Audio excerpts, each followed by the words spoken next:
C'è un colpo di testa di Cavezzi, tenta l'intornata Galderisi, ma poi è l'Alas di Piatto che batte Rossi.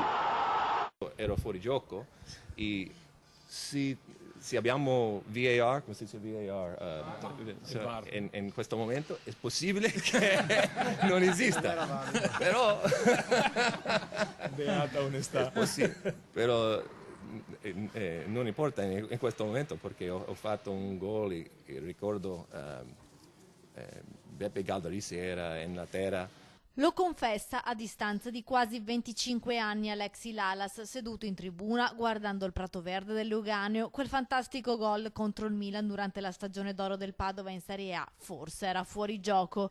Sorride Lalas, non ha più la chioma lunga e rossa, ora ha 49 anni e con la famiglia, la moglie Annie e i figli Sophie e Henry, dopo 23 anni è tornato per la prima volta a Padova, una città che lo ha osannato e che lo ha fatto sentire a casa. Qui era arrivato nel 1994, dopo i mondiali degli Stati Uniti, primo americano a giocare in un campionato italiano. In 94, quando mi ha detto che è una squadra in Italia, in Serie A, che ti vogliono, subito.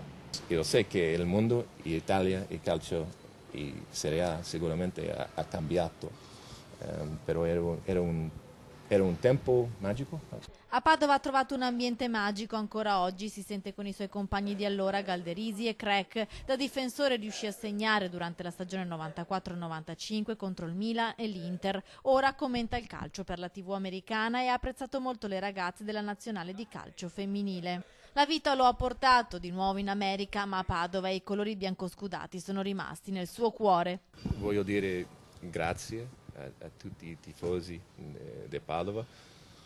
Ho capito che era un altro tempo, era un altro mondo, però Calcio Padova non è una squadra di Serie A, B, C, D, è una squadra che rappresenta una città con mucha storia.